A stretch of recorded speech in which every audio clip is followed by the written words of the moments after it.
హరి ఓం. నేను మీ స్వామి విజయానంద చిన్మయ మిషన్ విజయనగరం. మనందరికీ మన చుట్టూ ఉండేటువంటి సమాజం చాలా మెరుగ్గా ఉండాలి, చాలా సురక్షితంగా ఉండాలి, అందులో నేను ఉండాలి అనేటువంటి భావన మనందరికీ ప్రతి ఒక్కరికి ఉంటుంది ఈ భావన. అయితే మెరుగైనటువంటి సమాజాన్ని నిర్మించవలసింది ఎవరు? పసిపిల్లల అభం శుభం తెలియనటువంటి పిల్లలకి సమాజం పట్ల బాధ్యత అనేది ఉండదు. పోని వయస్సు ముదిరిపోయి వయసు మీరినటువంటి వాళ్ళ వారి యొక్క బాధ్యతను నిర్వర్తించి వారి శక్తియుక్తుల్ని కోల్పోయి ఒక నిస్సహాయ స్థితిలో ఉన్నటువంటి వృద్ధులా చేయలేరు.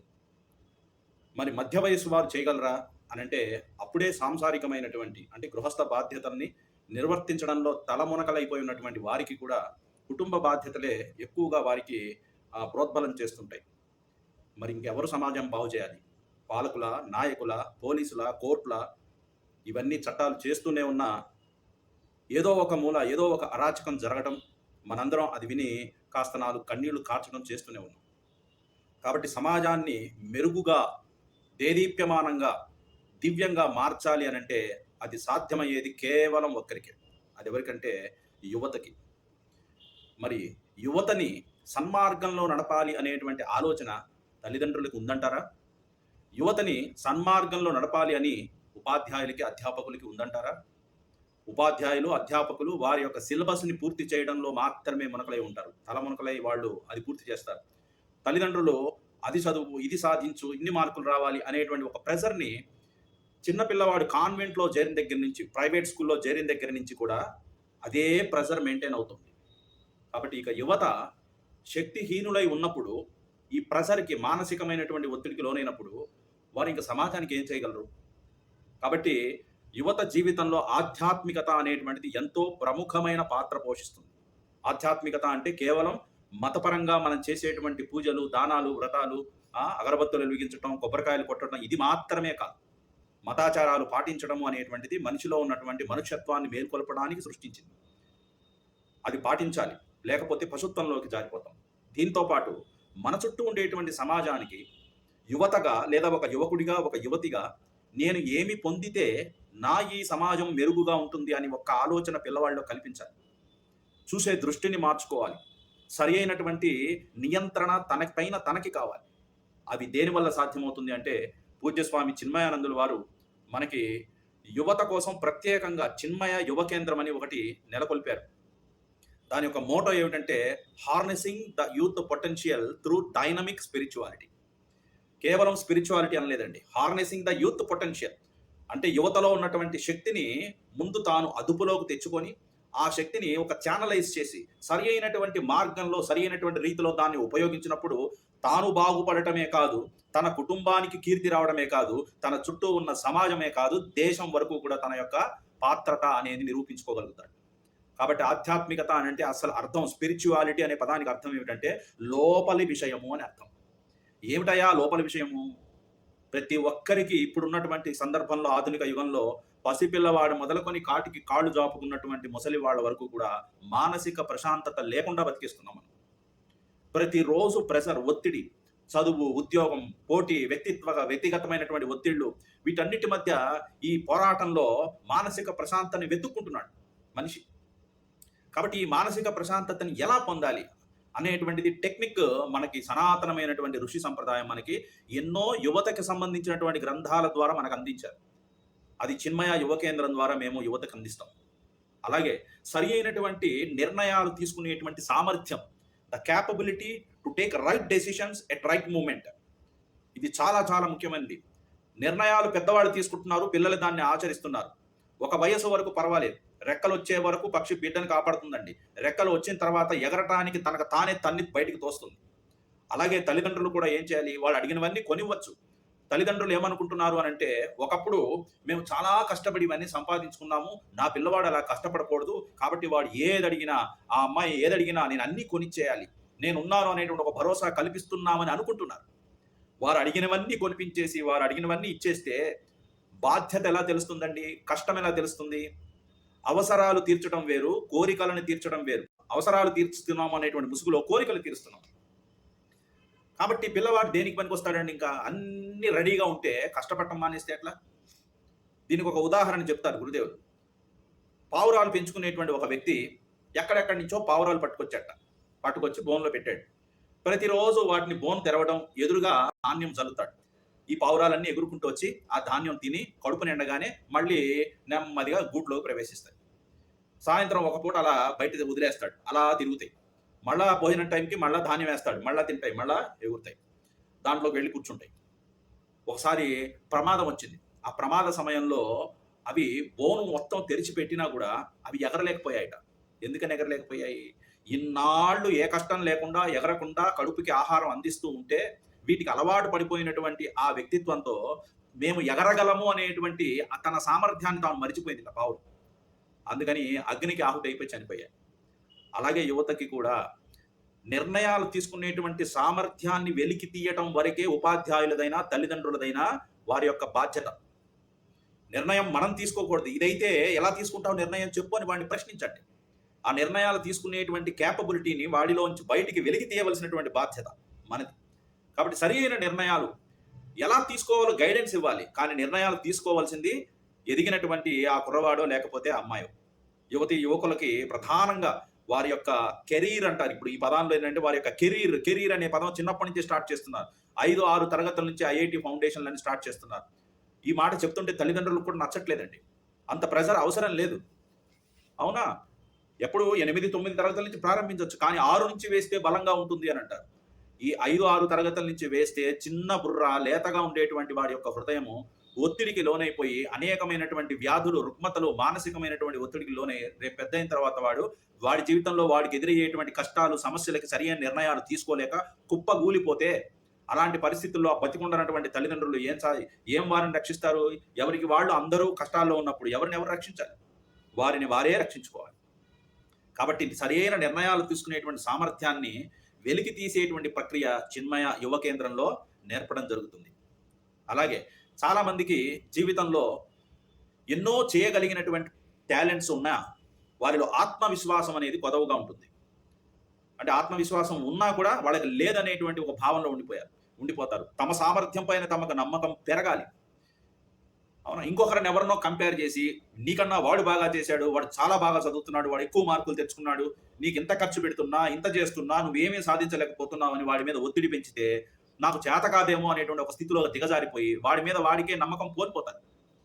ఆత్మవిశ్వాసం పెరగటం అనేటువంటిది వయస్సుతో పాటు పెరగాలి. పసిపిల్లవాడికి మొండితనం ఉంటుంది. యువకుడికి మొండితనం కాదు, విశ్వాసం ఉండాలి, ఆత్మవిశ్వాసం. కాబట్టి అపజయాలు రావచ్చు. విజయాన్ని పొందేటువంటి ప్రయత్నంలో అపజయాలు కూడా వస్తాయండి. ఎందుకనంటే కేవలం విజయం సాధించిన వాళ్ళు ఎవరు విజయాలు సాధించలే. అపజయాలు ఎన్నో ఎదుర్కొన్న తర్వాత విజయం అనేటువంటిది రుచి చూచారు. కాబట్టి అపజయాలు కలిగినప్పుడు మార్కులు తక్కువ వచ్చినా, తాను సాధించాలనుకుంది సాధించలేకపోయినా ఎలా దాన్ని ఫేస్ చేయాలి, ఎలా ఎదుర్కోవాలి అనేటువంటిది నేర్పాలి. ఇది గనక నేర్పితే ఎటువంటి కష్టం వచ్చినా నేను బయట పడగలను, నేను ఎదుర్కోగలను అనేటువంటి ఒక ఆత్మవిశ్వాసం వాడిలో దృఢంగా పెరుగుతుంది. వీటన్నిటికీ ఫౌండేషన్ ఇంకొకటి ఉందండి. ఇదేమిటయ్యా అనంటే నేటి సమాజంలో వెతికినా కనబడనటువంటివి ఏమిటవి అనంటే నైతిక విలువలు. యువతని చెడగొట్టే మార్గాలు 1000 ఉన్నాయి. ఇప్పుడు అరచేతిలోనే మొత్తం యావత్ ప్రపంచం. వాడు ఏం చూడాలనుకుంటే అది చూడొచ్చు, ఏం వినాలనుకుంటే అది వినొచ్చు. అది చూడాలా, చూడకూడదా, చూడొచ్చా లేదా అనేటువంటి విచక్షణ కోల్పోతున్నారు. అంటే ఇంద్రియాలకు లోనైపోయి మనసు ఏది చెప్పితే అది వినేస్తూ దాని ప్రకారమే. పెద్ద పెద్ద సెలబ్రిటీస్ కూడా ఏం చెప్తున్నారంటే ఉన్నది ఒకటే జీవితం నీ ఇష్టం వచ్చినట్టు జీవించు అంటున్నాడు. నీ ఇష్టం వచ్చినట్టు జీవించని చెప్పడంలో ఏమిటి వాడి ఆంతర్యం? ఎవరి ఇష్టం వచ్చినట్టు వాడు జీవించుకుంటూ పోతే ఇంకా సమాజంలో ఎందుకు ఉండడం? అడవుల్లో ఉంటే బెటర్ కదా మనం. కాబట్టి ఏది సరి అయినటువంటిదో, ఎటువంటి విలువలని మనం పెంపొందించుకుంటే మన జీవితం ఉజ్వలంగా ఉంటుందో అలాంటి నిజాయితీ, కరుణ, పెద్దల పట్ల వినయము, అలాగే సమాజంలో వచ్చేటువంటి కొన్ని రకాలైనటువంటి అవసరాలకి సమయానికి స్పందించి సేవాభావంతో వారికి సేవించడం, ఇలాంటి గుణాలు సర్వీస్ ఓరియంటెడ్గా మనం పిల్లల్ని పెంచాలి. అందుకనే we are here to serve the world, not to get the services from the world. సమాజం నాకేమిచ్చింది, ప్రపంచం నాకేమిచ్చింది, దేశం నాకేమిచ్చింది అని ప్రశ్నలు మాత్రం వేస్తుంటాం. దేశానికి ఏమిచ్చావు నువ్వు? సమాజానికి ఏమిచ్చావు? నీ చుట్టూ ఉన్నటువంటి వాళ్ళకి నువ్వేం చేసావు? ఈ రోజు నేను ఎంతమందికి సహాయం చేశాననేటువంటి ప్రశ్న వేసుకుంటే శూన్యమే ఉంటుంది. కాబట్టి ఆనెస్టీ ఉండాలి, కంపాషన్ ఉండాలి, సర్వీస్ మోటో కూడా పిల్లల్లో పెంపొందించాలి. అది ఎక్కడి నుంచి స్టార్ట్ కావాలండి? ఇంట్లోనే తల్లిదండ్రులు పని పాట నేర్పాలి. తన కంచం తాను కడుక్కోవాలి, తన బట్టలు తాను కనీసం ఉతుక్కోకపోయినా మడతేసుకోవాలి. పొద్దున్న లేవగానే పక్క దుప్పట్లు మడతేసుకోవాలి. అలాగే ఆలోచనలు ఇతరుల పట్ల ఎలాంటి భావాలని మనం పెంపొందించుకోవాలి. తన ఇంట్లో ఉన్నటువంటి సోదర సోదరీమణుల పట్ల ఎలా ఉంటున్నాడో, ఇతరులైనటువంటి ఆడవారి పట్ల కూడా ఎలా తాను ప్రవర్తించాలో తల్లిదండ్రులు పిల్లలకి నేర్పాలి. సో, ఈ విషయాలు తల్లిదండ్రులు పిల్లలకి నేర్పలేకపోవటం అనేటువంటిది ఒక దౌర్భాగ్య స్థితి అని మనం అనుకోవచ్చు. అయితే ఏ తల్లిదండ్రులు ఇతరుల్ని చెడు దృష్టితో చూడమని చెప్పరు. కానీ లోపల పశుగుణము అనేటువంటిది మనిషికి సహజంగా పుట్టుకతో ఉంటుంది. కాబట్టి ఈ పశుత్వంలో నుంచి మనుష్యత్వానికి వచ్చి, మనుష్యత్వం నుంచి దివ్యత్వానికి ఎదగటమే మానవ జన్మ యొక్క సార్థకత, దాని యొక్క ప్రయోజనం. అవునా? కాబట్టి నైతిక విలువలని పెంచుకుంటూ ఇంకొకటేంటంటే ఈ ప్రస్తుతము సమాజంలో చైన్ స్నాచర్స్, డ్రగ్స్‌కి అలవాటు పడిపోవటం, గంజాయి తాగటము, అలాగే దొంగతనాలకు అలవాటు పడిపోవటం, పెద్దల పట్ల వినయం లేకుండా దురుసుగా ప్రవర్తించడం, ఇవన్నీ మనం బైకులేసుకొని రోడ్ల మీద తిరగడం ఇవన్నీ చూస్తుంటాం. కాబట్టి వ్యసనాలు, చెడు అలవాట్లకి దూరంగా ఉండటం ఎట్లా? నో అని చెప్పగలిగేటువంటి ధైర్యం వాళ్ళలో ఉండాలి. ఒక సిగరెట్ తాగమని ఎవరైనా చెప్పారనుకోండి, అది నో అని చెప్పగలగాలి. అవునా? ఇప్పుడు ఏ సినిమా చూసినా మద్యం, మాంసం లేకుండా అసలు సినిమా తీయడం లేదండి. పూర్వకాలంలో అవి లేవు. పప్పన్నమో, కూరన్నమో, "ఏరా నీ పెళ్ళికి పప్పన్నం పెడతావా?" అంటాడు. ఇప్పుడేం చెప్తున్నాడు, "నీ పెళ్ళికి దావత్ ఇస్తావా?" అంటాడు. దావత్ అంటే ఏంటి? మటను, చికెను ఇవి. తినేవాళ్ళు తినొచ్చు. అది ఎప్పుడు తినాలో అప్పుడు తినాలి. కానీ వాటినే ప్రధానంగా చూపిస్తున్నారు, ఫోకస్ చేస్తున్నారు. మద్యం లేకుండా, ఒక బాటిల్ లేకుండా ఒక సినిమా చూపించండి నాకు. కాబట్టి అవి చూస్తున్నప్పుడు సెలబ్రిటీలే తాగుతుంటే, వాళ్ళే తింటుంటే ఇంక మేమెందుకు తినకూడదు, మేమెందుకు తాగకూడదు అంటారు. అంతేగాని మా నాన్న, మా అమ్మ ఎలా ఉన్నారో వాళ్ళలాగా నేనుండాలని వాడు అనుకోడండి.